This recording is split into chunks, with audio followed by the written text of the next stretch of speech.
Boa tarde, né? Já passou do meio-dia já. Bom, eu espero não fazer tão cedo outro papel desse, porque é muito difícil, assim, é uma responsabilidade muito grande. Mas a vida me levou para isso e, assim como todos os personagens que eu fiz, eu abracei. Porque tinha um desafio maior, que era contar a história desse cara. Tinha essa história instigante, assim. Então, mas a preferência, não existe preferência. Eu prefiro fazer bons papéis e ser desafiado sempre, cada filme. A primeira conversa com o Paulo foi em julho de 2007. Ele tinha assistido Dois Filhos de Francisco, tinha gostado muito e ligou para um amigo em comum. E esse amigo me passou o telefone e falou: você gostou do Dois Filhos de Francisco? Vou te passar para a pessoa certa. E aí a gente começou a conversar e eu sabia que o Paulo tinha uma história muito boa, né? Eu não era uma fã, mas esse amigo tinha feito um documentário sobre ele. Eu sabia que era uma grande história. E aí foram 2 anos para convencer o Paulo a deixar a gente contar essa história. E no começo ele muito desconfiado, né? E uma hora ele entregou. E quando ele entregou, ele até mentiu para mim quando eu mandei o roteiro para ele a primeira vez. Ele disse que tinha adorado, ele não tinha nem lido. Porque ele, assim, uma vez decidido, estava na nossa mão, né? Ele sempre fala, o Júlio fala isso em muita entrevista, né? Eu sou o que as pessoas imaginam. Então acho que era essa a brincadeira dele, né? E aí a gente foi mostrar o filme para ele pronto já, né? Em Cascais, esse ano, em março, e foi muito emocionante. O Paulo, no primeiro, ele não queria ver o filme. Aí 4 pessoas muito ligadas a ele assistiram, gostaram muito, se emocionaram muito, convenceram ele que ele deveria ver o filme. E todo ano ele dá essa festa em São José para 100 pessoas que são muito importantes para ele, cada vez num lugar diferente. Ele falou: não, então eu quero ver na festa de São José com essas 100 pessoas. E foi um momento frio na barriga enorme, mas foi muito bacana. Minha pergunta é para o Ravel e para o Júlio. Vocês fazem o Paulo Coelho em 2 momentos da vida no filme. Obviamente vocês não contracenam, mas assim, eu queria saber se vocês tiveram nos ensaios, na pré-produção, um contato entre vocês para alinhar a linha de interpretação para que se aproximasse. Eu acho que essa preparação vem desde o momento que eu nasci, ele nasceu, a gente conviveu, então a gente já tinha essa ligação. Apesar do tempo que a gente não se via, né, que foi um reencontro nesse filme para nós dois. Hoje ele está morando aqui em São Paulo, mas morava em Porto Alegre. Então, mas a gente morou na mesma casa durante as filmagens, em Santa Teresa. Então ele voltava, quando era minha folga, não era a folga dele, vice-versa. Então a gente falava sobre as cenas, como que ele tinha feito, como tinha sido e tal. E pensava junto também, né? Ele pensava junto comigo e na preparação teve esse cuidado de ter uma unidade entre ele. O Eduardo se preocupou muito com isso. Então, na preparação eu fazia as cenas dele com a Fabiola, que fazia a mãe dele, que eu também não contracenava. Então ele misturou tudo, todos os personagens. Você é o preparador de elenco chamado Eduardo Milevich, que veio da Argentina, né, que o Daniel convidou para fazer a preparação. Exatamente, o Eduardo Milevich. Eu disse que vocês são irmãos? Ele é mais velho, eu sou mais novo. Obrigado por ter explicado isso, isso ajudou muito. Não, porque realmente vocês são extremamente parecidos e eu falei assim, mas não tem idade para ser filho, como é que pode ser? Existe essa lenda, né? A lenda na família, todo Natal meu pai levanta essa questão, falando que o Ravel é meu filho, né? E até hoje a gente não sabe, mas... Então era difícil eu ficar com aquela coisa lá, eu olhava no espelho, me olhava com aquela cara de Paulo Coelho, mas foi interessante assim pra mim. Eu acho que pensando hoje eu faria um workshop para poder interpretar com a máscara, que tem uma certa dificuldade, porque você tem que fazer a mais, né, para que ela possa ter uma expressão. Então, até eu encontrar essa história foi lá pelo 3ª diária, 4ª diária que eu consegui meio que sacar qual que era da máscara. E foi um processo também que eu acho que é interessante dizer, que foi um processo que foi criado ao longo do tempo, né? Não foi só durante a filmagem. Não. Ou seja, o Júlio, 7 meses, foi 7, Júlio, que a gente recente? Foi bastante tempo. A gente fez a primeira visita lá, a gente fez tirou a o molde. visita, Aí a gente voltou, tirou o molde, que também era um... O Daniel deu o briefing dele sobre como ele achava que esse Paulo Coelho prostético, a gente chama, tinha de ser. E esses caras são super fera, não sei se vocês conhecem o trabalho deles, é uma empresa em Barcelona que se chama DDT, é um casal chamado Montse Ribé e David Martin, que criam próteses. Então eles fizeram o impossível, eles fizeram o Labirinto do Fauno, todas as máscaras. O Serge Gainsbourg também.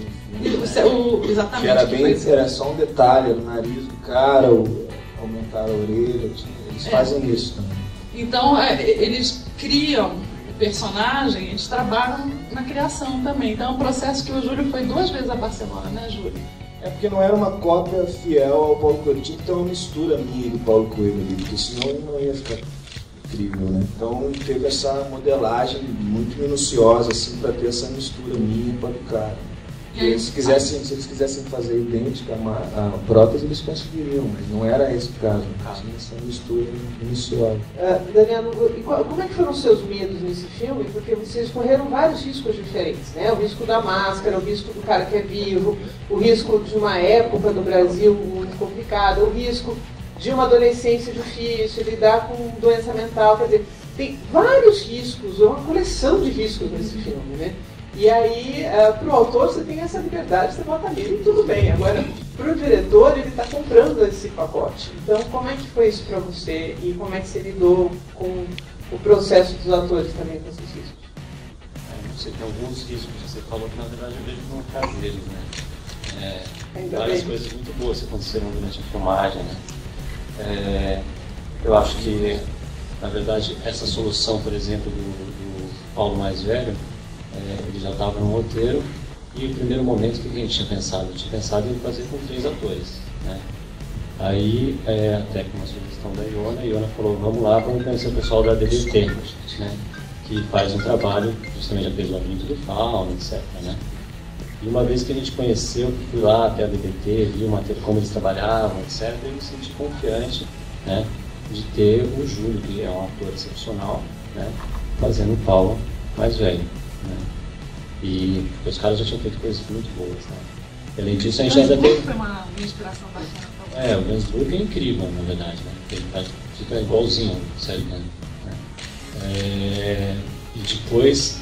Teve isso, e depois durante a filmagem a gente estava com o Cillian Murphy, né, que é o maquiador que fez lá Damas de Ferro, com a Meryl Streep, né, fazia o Voldemort no Harry Potter, enfim, né, fez a Tilda Swinton agora no Hotel Budapeste, enfim, então acho que a gente estava muito bem, né, aparelhado ali para resolver essas questões todas. Né. A preparação foi na vida, porque eu gosto do Raul há um tempo, né, sou fã.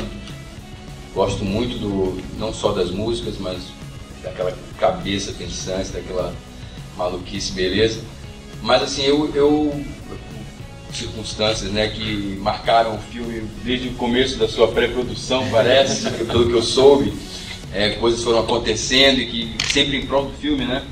Eu também fui um desses acasos, assim, vamos dizer, que seria outro ator, queria fazer o papel. E eu entrei, assim, aos 45 do segundo tempo mesmo, né? E eu não participei, infelizmente, da preparação com o Eduardo. Por causa do bigode, né, Lute? Por causa de cabelo.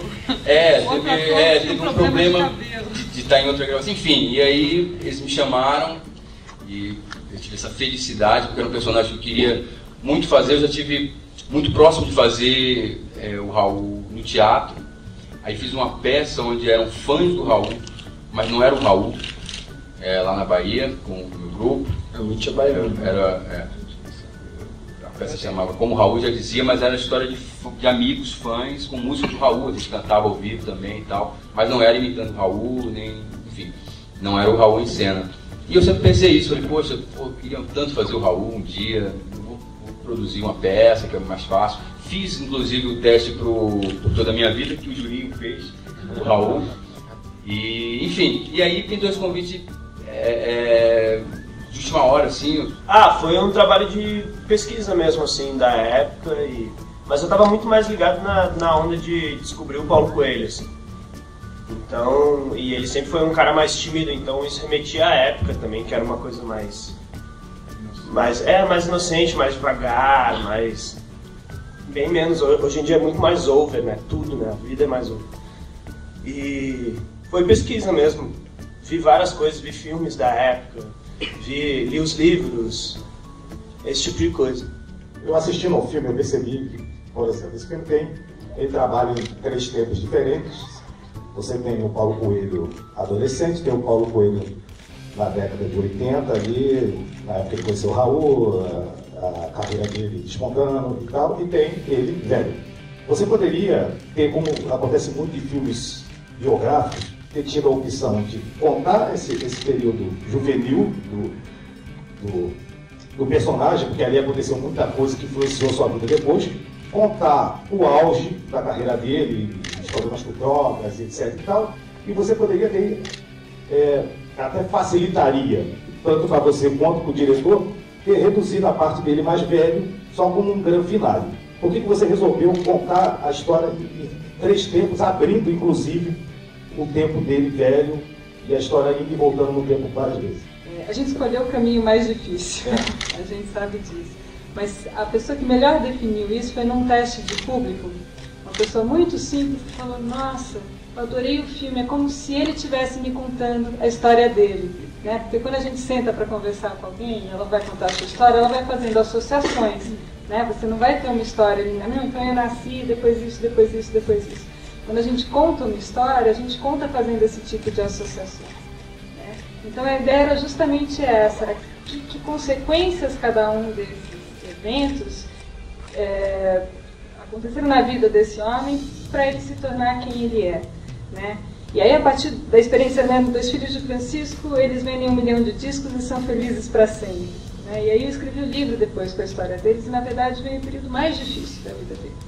Né? Que vem outros desafios dos quais você não foi preparado. Né? Você de repente vira outra pessoa e vai lidar com o mundo, né? E um mundo agressivo, preconceituoso e tudo isso.